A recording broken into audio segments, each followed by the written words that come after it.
Hello everyone, আজ বলবো গর্ভাবস্থায় খেজুর এবং কিশমিশ খেলে কি হতে পারে, কখন কিভাবে কতগুলো খেতে পারবেন এবং এগুলো খাওয়ার সঠিক নিয়ম সম্পূর্ণটা জানতে পারবেন। তা অনুরোধ করবো ভিডিওটা সম্পূর্ণ দেখার জন্য।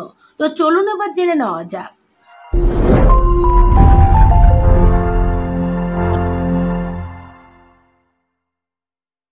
গর্ভাবস্থায় অন্যান্য সব দিকে খেয়াল রাখার পাশাপাশি নিজের খাদ্যর দিকে খেয়াল রাখা সবচেয়ে বেশি জরুরি।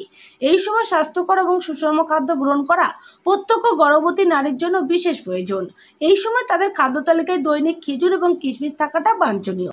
এবার প্রথমে জেনে নিন গর্ভাবস্থায় খেজুর খেলে কি উপকার পেতে পারেন। যেমন খেজুরে প্রচুর পরিমাণে ফাইবার থাকা, এগুলো কোষ্ঠকাঠিন্য প্রতিরোধ করে। খেজুরে প্রচুর পরিমাণে আয়রন থাকে, যা এই সময় মায়ের শরীর থেকে শিশুর শরীরে রক্ত এবং অক্সিজেন সরবরাহ করে।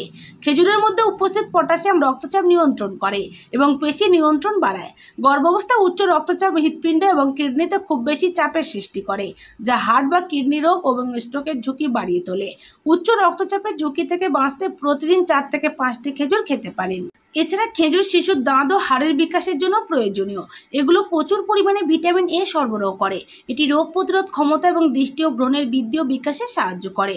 খেজুর জরায়ুর পেশি শক্তিশালী করার জন্য পরিচিত, যা মসৃণভাবে প্রসব ঘটাতে সাহায্য করে।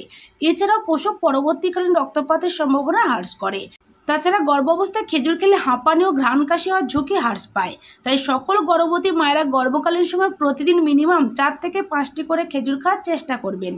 এবার অনেকেই বলতে পারেন গর্ভাবস্থায় আমি খেজুর কিভাবে খেতে পারবো। তো দেখুন, খেজুর এবং দুধ দিয়ে স্মুদি তৈরি করে খেতে পারেন। এর সাথে যোগ করতে পারেন কিছু বাদাম, তাহলে স্বাদ আরও বৃদ্ধি পাবে। এছাড়া টক দইয়ের সাথে খেজুর এবং বিভিন্ন ধরনের বাদাম মিশিয়ে খেতে পারেন। বিভিন্ন ফলের সাথে মিক্স করে কুচি কুচি করে খেজুর দিয়ে খেলে ভালো লাগবে। খেজুর এবং বাদাম একসাথেও মিশিয়ে খেতে পারেন। তাছাড়া ওটসের সাথে দুধ এবং খেজুর মিশিয়ে খেলে আপনার পুষ্টির পরিমাণ আরও বাড়বে।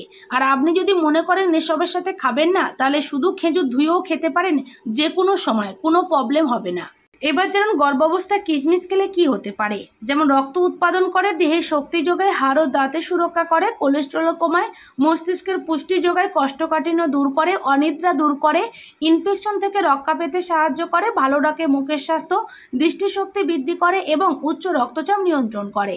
এবার অনেকেই বলতে পারেন কিশমিশ খাবো কিভাবে। তো দেখুন, রাত্রেবেলা 10 থেকে 12টি কিশমিশ ভিজিয়ে দেবেন। পরের দিন সকালে সেগুলো খেয়ে নেবেন, তবে আধা ঘন্টার মধ্যে কিছু খাবেন না। এবার জানুন কতগুলো কিশমিশ খেতে পারবেন। দিনে সাধারণত 40 থেকে 50 গ্রাম কিশমিশ খেতে পারেন। কম খেলে ক্ষতি নেই, কিন্তু বেশি খেলে সমস্যা হতে পারে। তাই 50 গ্রামের মধ্যে কিশমিশ খাওয়ার চেষ্টা করতে হবে, এর বেশি যেন না হয়।